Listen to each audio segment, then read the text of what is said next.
आरजू काज़मी एक positive thought रखती है इंडिया पाकिस्तान को लेकर, और वे चाहती है आतंकवाद पर कड़ी एक्शन ले पाकिस्तान। इसे भारत पाकिस्तान के रिश्तों में सुधार आएगा। वो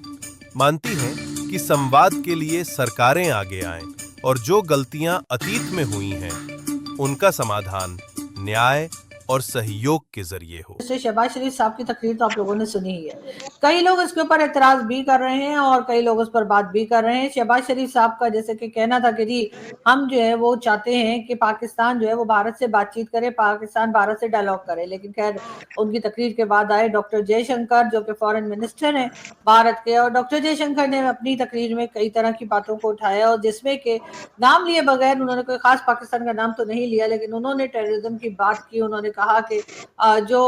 जिस तरह की टेररिज्म भारत में हो रही है, की जा रही है या भारत भुगत रहा है, उसकी तरफ इशारा किया। उन्होंने पहलगाम का जिक्र उन्होंने किया और यकीनन उनका कहीं ना कहीं जो है वो इशारा पाकिस्तान की तरफ ही था। अब पाकिस्तान की तरफ से अगर हम बात करें तो हमारे शहबाज शरीफ साहब जो है उनका कहना ये है, यानी कि हमारे प्राइम मिनिस्टर जो है जो आजकल ट्रंप के बहुत फेवरेट हैं, उनका कहना ये है कि जी ऐसी कोई बात नहीं है और पाकिस्तान तो खुद टेररिज्म का शिकार है और पाकिस्तान ने जो कुछ हुआ पहलगाम में उसके होते के साथ ही पाकिस्तान का ये भी कहना है कि जी हमने जो है वो अफसोस भी किया था और हमने बिल्कुल इस चीज को रिजेक्ट भी किया था कि इस किस्म की चीजें नहीं होनी चाहिए। लेकिन उसी के साथ साथ अगर हम बात करें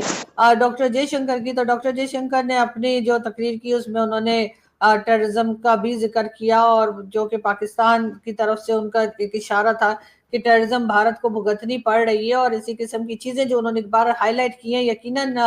उसकी तरफ भी पाकिस्तान को भी देखना होगा। और अगर बार बार हम डायलॉग की बात करते हैं कि जी हम भारत से डायलॉग करना चाहते हैं, तो हमें भारत की इस शिकायत की तरफ तो डेफिनेटली देखना पड़ेगा, उसके बगैर कोई दूसरा रास्ता नहीं है। एक तरफ हम बात करने को कहते हैं, दूसरी तरफ हमारे ही प्राइम मिनिस्टर साहब जो है पहले कहते हैं कि जी हमने 5 जहाज गिरा दिए और उसके बाद कह रहे हैं 7 जहाज गिरा दिए। एक वीडियो देखते हैं और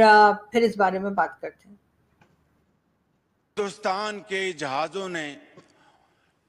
पेलोड उन्होंने रिलीज किया, हमारे उकाब झपटे और आनन फानन 5 जहाज जिनमें 3 राफेल उनको मार गिराया और उनको repulsing the enemy's attack under Air Chief Marshal Zahir Babar Sidhu, our Falcons took flight and etched their answer across the skies, resulting in 7 of the Indian jets turned to scrap and dust. A decisive response. बहरहाल शहबाज शरीफ साहब कहीं 5 कहीं 7 बता रहे हैं और अभी तक साबित कुछ कर नहीं पाए। ये ऐसा जरूर है कि जाहिर है कि नुकसान तो हुआ ही है, दोनों तरफ ही नुकसान हुआ है, लेकिन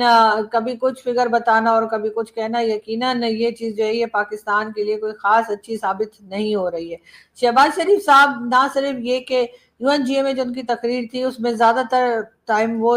या तो ट्रंप की तारीफ करते रहे या ट्रंप को कहते रहे कि इनको नोबेल पीस प्राइज मिल जाना चाहिए, हालांकि वही ट्रंप है जिनके साथ अगर आपको याद हो तो इन्होंने ईरान पर अटैक किया था और ईरान पर अटैक करने के कुछ ही अरसे के बाद जो है पाकिस्तान ने इनको नोबेल पीस प्राइज के लिए भी नॉमिनेट कर दिया था। मेरे ख्याल है ईरान वालों की अभी इस तरफ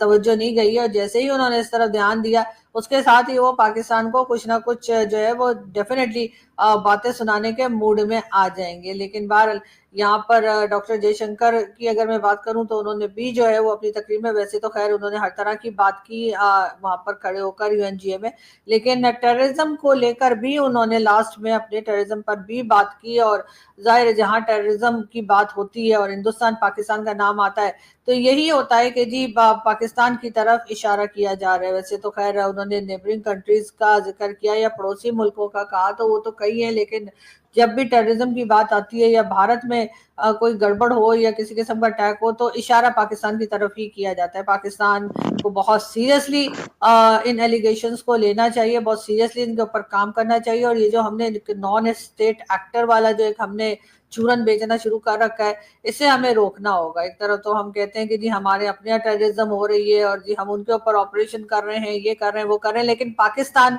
कभी भी उसामा बिन लादेन वाले जो एक ताना ڈرانا ہے ہمارے لیے کہ 11 سال یہاں پر رہا، اس میں سے شاید کبھی بھی باہر نہیں نکل پائے گا. جب تک دنیا رہے گی تو تب تک لوگ پاکستان کو اسامہ بن لادن کی بات یاد دلاتے رہیں گے کہ جی آپ نے تو اس طرح کے ٹیررسٹ کو رکھا تھا. اسی طریقے سے حافظ سعید اور مسعود اظہر جنہیں کہ یو این میں جو ہے ڈیزگنیٹڈ ٹیررسٹ بتایا گیا ہے، لکھا گیا ہے، ان کو بھی پاکستان جس طرح سے سپورٹ کرتا رہا ہے اور ابھی تک کر رہا ہے، اس چیز کو بھی پاکستان کبھی بھی اس سے انکار کرنے کی پوزیشن میں نہیں ہوگا. اس وقت ایسا ضرور ہے کہ فی الحال کے لیے جو ہے وہ ڈونلڈ ٹرمپ جو ہے وہ پاکستان کی تعریفیں کرتے دکھائی دے رہے ہیں، پاکستان کے ساتھ کھڑے دکھائی دے رہے ہیں. اس میں ظاہر ہے کہ ان ایک فوٹو اور جی بڑی وائرل ہو رہی ہے سوشل میڈیا پر آج، اور وہ ہے فیلڈ مارشل صاحب کی، ساتھ ہی پرائم منسٹر کھڑے ہوئے مسکرا رہے ہیں. جی ہاں، ہونا تو یہ چاہیے تھا کہ ان کو یہاں پر رونا چاہیے تھا، لیکن بہرحال یہاں پر جی جو فیلڈ مارشل ہے یا آرمی چیف ہیں پاکستان کے، وہ ڈونلڈ ٹرمپ کو جو ہے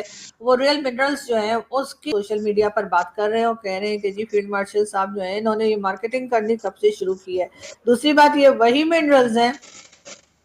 جو کہ کے پی کے بلوچستان اور آزاد کشمیر، جس کو کے پی او کے بھی کہا جاتا ہے، وہاں سے نکالے جاتے ہیں اور وہیں کے لوگوں کو ان کا کوئی فائدہ نہیں ہوتا. یہ نکال کر یہ لوگ باہر کہیں کسی کنٹری کو دے دیتے ہیں، چاہے چائنا کو، چاہے امریکہ کو